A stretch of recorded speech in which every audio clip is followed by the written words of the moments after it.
These 10-minute real-time drawing videos are designed for two things. One is to give you a daily exercise of drawing to practice that will just take 10 minutes. Of course, you can take longer if you want. But the idea is that they're short, they're quick, they're brisk, and they let us see results of our drawing fairly quickly. And from those results, with just a 10-minute, 15-minute input of drawing, we can start to focus on areas we can improve. We can start to see where we consistently make the same sort of mistakes in proportions or in scale, or the sorts of details we have trouble with. And equally, those areas that we're becoming comfortable with that perhaps we don't need to spend as much time on. So it really is a way of fast-tracking our self-learning journey in drawing.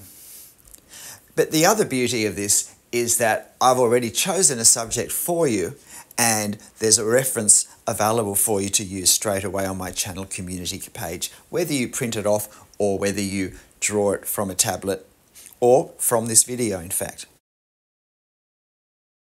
With this subject, this tower in Toulon, the French naval base on the Mediterranean, there were a number of challenges in a brisk drawing. Now, watching me draw this real time, you get to see where I pause, where I think, and perhaps more clearly, some of the positioning marks I make as part of my freehand pen drawing. So there is no pencil, there's nothing to be erased at the end. Every mark I put on the paper will be there at the end. And although it's in some ways a smaller subject than some of the scenes I've chosen for this series, there is still a lot of detail, and there's perhaps more thinking to get some of the proportions correct.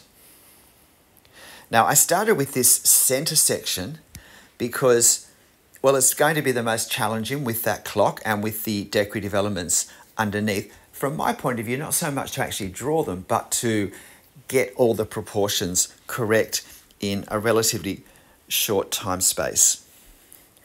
And although this is a stone tower, the actual stonework isn't particularly visible. Visually, it's not something of great impression when we just glance at the tower. The architectural elements, rather than the stonework compositions, are the focus. So I'm not going to try and suggest the stonework. I'm going to not distract from the actual architectural details and the rather elegant shape, I think, of this tower. So you can see that with the clock, I've used shadows to represent some of the structure. I haven't tried to draw too much. I'm using a 0.2mm pen for this. And so there just wasn't enough space at this scale of drawing to put the lines in without just having it clog up with inkwork. So I've really just gone for the shadows that I can see in my reference and not look too hard as to what forms them, but just to actually reflect those shadows both at the top of the clock and underneath the clock. And you can see that for the carving under the clock, I haven't tried to draw the detail. There's a man's face there, and there's some swagging on each side, and there's some sprays of flowers. And sometimes it's actually helpful not to try and see too clearly what's there, because then we might start to try and draw that detail. And if we do that, invariably we're going to become too large, and it's going to look like a cartoon face under the clock. So we don't want to attract unhelpful attention to the marks that we put there. If you zoom in on the marks I actually put there, you'll see a good example of my principle of drawing the effect of the detail, not the detail. I'm just trying to capture something of the rhythm of the lines and how they're placed, not the subject. Now I'm working on the next section down, having done this center section.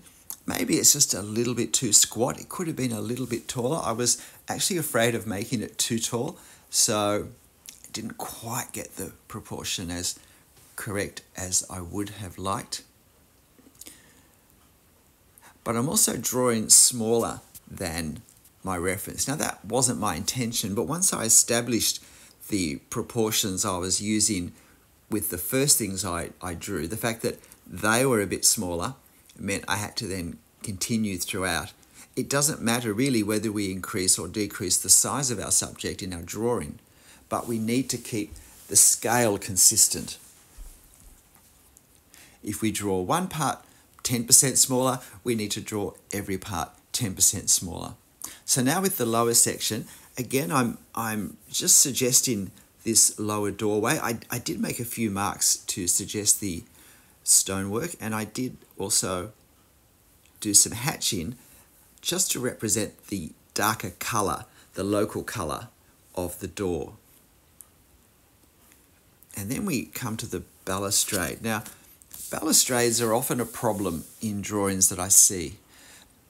The more common problem is that people put too much effort into trying to draw each baluster, each of those vertical supports, and they end up looking all wonky and wobbly because they've often got quite a complex shape when we look at them. And then there's so many of them to draw, and they all have to line up horizontally. All the various decorative elements on one have to line up across all of them.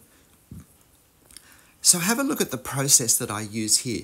Most of the time when I draw, the balustrades are relatively small, and I really just draw the effect. And again, I'm looking at shadows particularly. But here, the balusters are relatively large, so I really have the need to, or the necessity, to draw them with some detail. So you can see the way I've simplified, but still sought to capture the overall effect.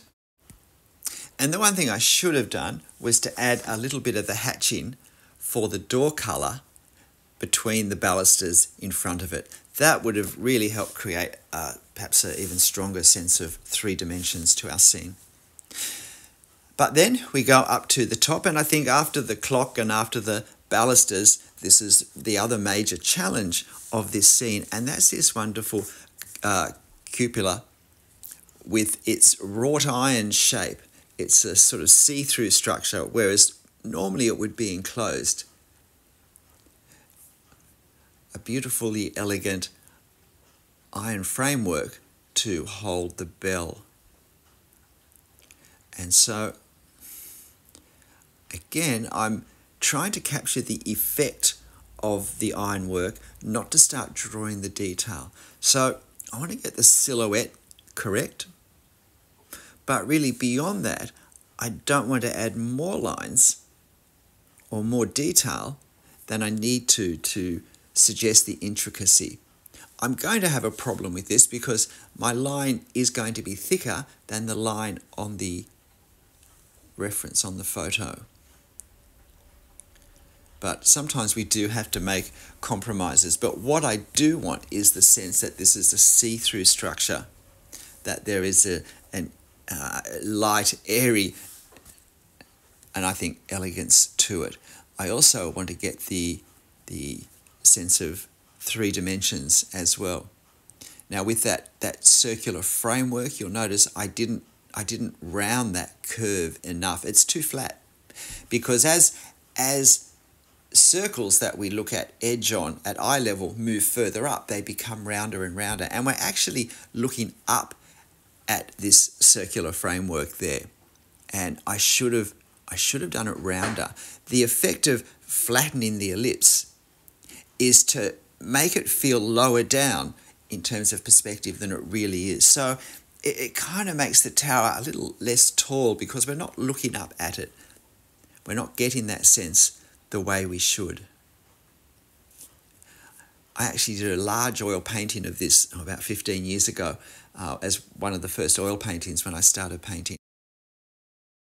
Therefore, I have had some previous experience in really observing this ironwork here and working hard to understand it. With the painting, though, I more exactly copied the actual structure. The scale I was painting at let me do this, but not now, not today, not at this size, and certainly not in 10 minutes. And if you're finding this helpful, please hit the like button and let me know in the comments if you're finding this 10-minute real-time drawing series helpful. Because if it's helpful, I'm happy to do lots more. I hope some of you are able to find 10 minutes a day to do each of them. I'd love to hear how much you think it's a helpful learning process experience for you. But from an educational point of view, 10 minutes practice every day is more beneficial than a 3-hour drawing just once a week or once a fortnight. We learn more the closer together and more repetitive our sessions are. G'day, I'm Stephen Travers. Look, as I said, I hope this series is helpful. Can I suggest that you resist the temptation to watch me draw and draw along with my drawing? This isn't, I think, a very helpful way to learn because we can only concentrate on so many things at once. And if you try and draw watching my drawing, in the end, you're going to be watching my placing of lines and copying my placing of lines on your paper, instead of looking at the reference and doing that creative thinking of how am I going to translate this photo, this object, into lines, into marks on my paper to create the visual effect that the photo gives us. That's the really difficult skill to learn, and that's the skill we need to push ourselves. It's easier to do a better drawing copying someone else's marks because, well, we're just copying their thought processes, their mark making, their creative decisions, instead of having to think of them ourselves. But that's the skill we need to learn. So can I really suggest that you give this a go? So watch the video, watch what I do, and then do your own drawing looking at the reference in 10 minutes, not looking at my mark making. But in the end, however you do it, whatever process you use, whatever method you use, make sure you have fun. I'll see you next time. Bye.